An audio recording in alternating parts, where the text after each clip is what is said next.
time. It must be that time which Jesus had spoken about, when he will come again and bring in a new kingdom.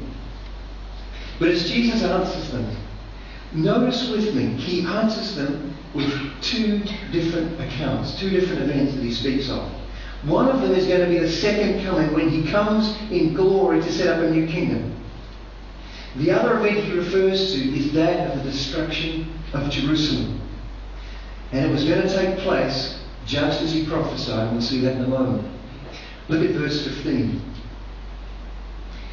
So when you see standing in the holy place the abomination that causes desolation, spoken of through the prophet who? Daniel.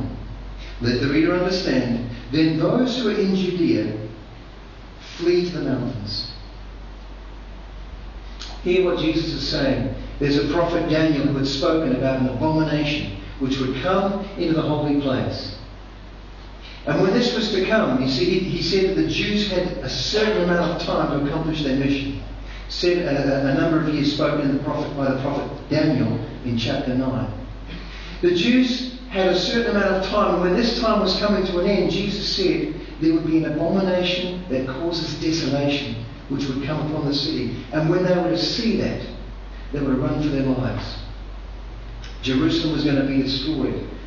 In verse 17 he said, let no one on the roof of his house go down to take anything out of the house. Let no one in the field go back to get his cloak. There's a story from up Stanthorpe Way where my parents are from. There was a fire coming through the hills. And the word went out, get out of the way, the fire is coming. And there was a family that lived just a few hills away from our home, the Jolly home. And Mrs. Jolly and her family were getting their goods together. They made their way out to the cars, and they were going to flee for their lives from the fire. Mrs. Jolly remembered there's some pictures on the wall that she wants to take with her. She went back into the house. She took the picture frames off the wall. And as she was making her way back out to the car, the fire engulfed the house. And what they found with Mrs. Jolly was nothing more than a little piece of bread. She lost her life because she went back to get it. And Jesus warned those people in Jerusalem, when the armies surround Jerusalem, let no one go back inside. When the opportunity comes to run, you run for the mountains. In other words, he told them, you're going to have one window of opportunity, and when it comes, you seize it. Because the destruction of Jerusalem will be imminent. Put your finger in Matthew 24. You come across the book of Luke, which is 2 books over. It goes Matthew, Mark, Luke. In Luke 21, which is on page 743, we find a parallel chapter to Matthew 24. Here we get a little bit more detail of what Jesus told them. Luke 21 verse 20, he said, when you see Jerusalem being surrounded by armies, you will know that desolation is near. For this is the time of punishment in fulfillment of all that has been written. They will fall by the sword, verse 24, and will be taken as prisoners to all the nations. Jerusalem will be trampled on by the Gentiles until the time of the Gentiles is fulfilled. Now the Gentiles here is a term just referring to non-Jews.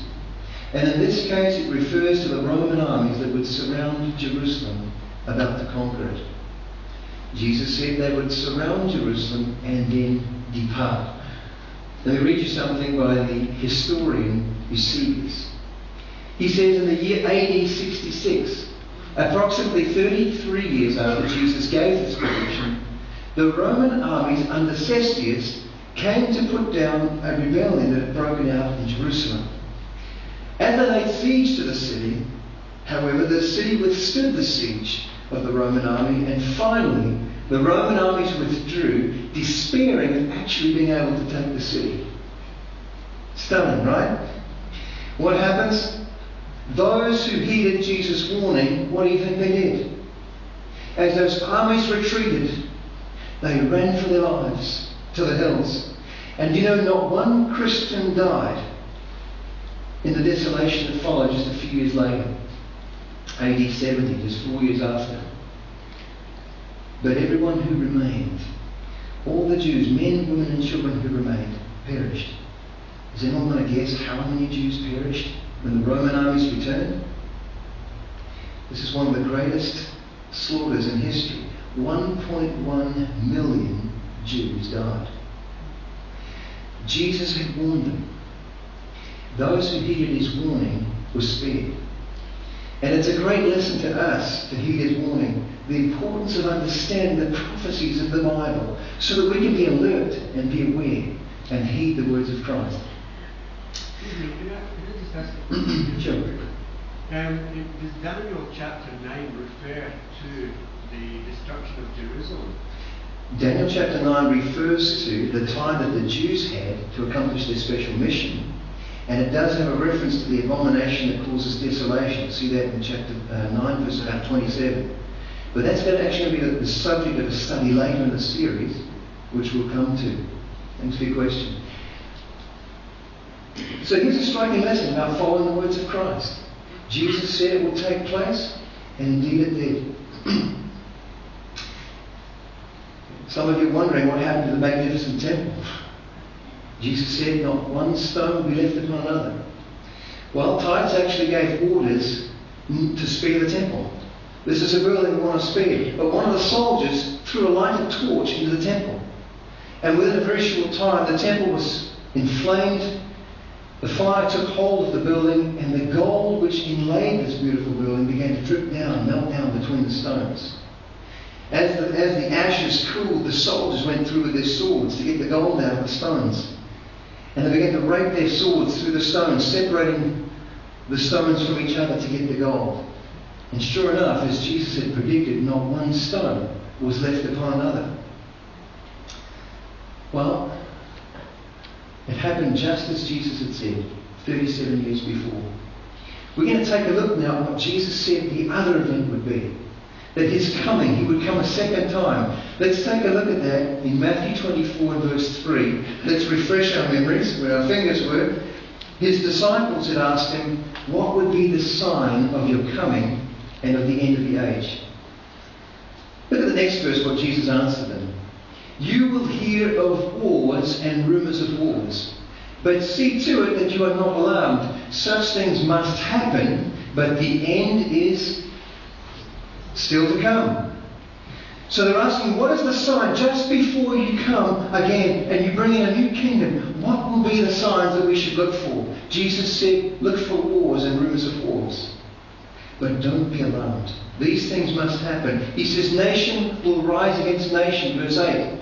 Kingdom will rise against kingdom. All these are the beginnings of birth pains.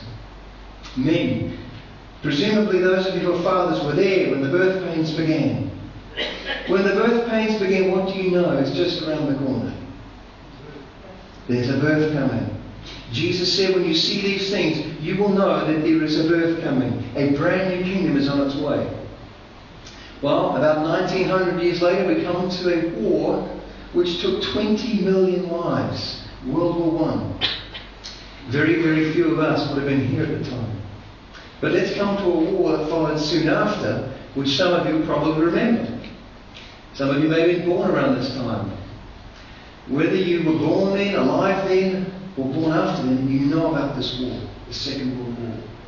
Does anyone want to tell me how many lives were taken during the Second World War? How many lives did the world lose in this war? The war to end all wars. 50 million. Can you imagine a scale? Loss of life, that scale? It's incredible. In the last 50 years, there's been a number of major wars. Let me just remind you of some of the major ones. The Korean War, the Vietnam War, the Cambodian killing fields, the Gulf War, the Bosnian massacre, the attempts to destroy the Tutsis. Here's some recent ones. The war in Iraq. Hopefully it's ending.